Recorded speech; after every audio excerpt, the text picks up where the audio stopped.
देखिए, डरना मतलब एक महिला, एक स्त्री, एक लड़की होने के तौर पर कहें तो हम तो मतलब हमेशा से ही डर डर के ही एक जीने का तरीका बना हुआ था।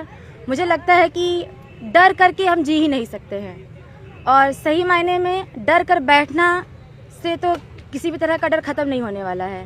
सही मायने में कहते हैं ना कि डराने वाला तभी तक डरा पाता है जब तक उसे पता हो कि आप डर रहे हैं। और यही बात है कि इसी इलाहाबाद में जो लाखों छात्र रह रहे हैं, जो सालों साल तैयारियों में लगे हुए हैं, किसी तरह भर्ती का इंतज़ार कर रहे हैं, जब पेपर लीक होता है, धांधली होती है, आवाज़ कहीं से उठती है, तो बहुत सारे ऐसे छात्र होते हैं जो सोचते हैं कि बाहर जाएंगे तो हमारा समय टाइम वेस्ट होगा, इसके बजाय हम कुछ रट लें, कुछ पढ़ लें।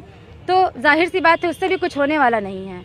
और बात केवल मतलब शिक्षा और रोज़गार तो सवाल है ही, मतलब सबसे बुनियादी चीज़ है। सबके लिए शिक्षा हो, सबको काम करने का हक मिले, काम की मतलब रोज़गार की व्यवस्था करे सरकार।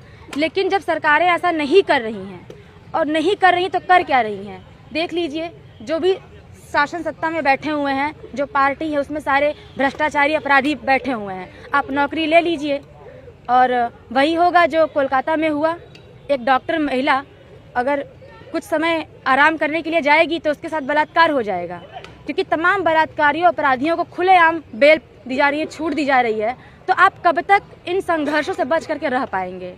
तो सही मायने में तो मुझे लगता है कि ये मतलब जो भी है मतलब इस सरकार से डरने के तौर पर बल्कि और ज़्यादा हमें हिम्मत और मजबूती मिलती है, क्योंकि हम जानते हैं कि हमारे इस तरह आवाज़ उठाने, हमारे इस तरह इन चीज़ों के खिलाफ विरोध करने, इन गीतों के ज़रिए, अपने नाटकों के ज़रिए, अपने प्रचार माध्यम के ज़रिए, इसी के ज़रिए ही तो कोई बदलाव होगा।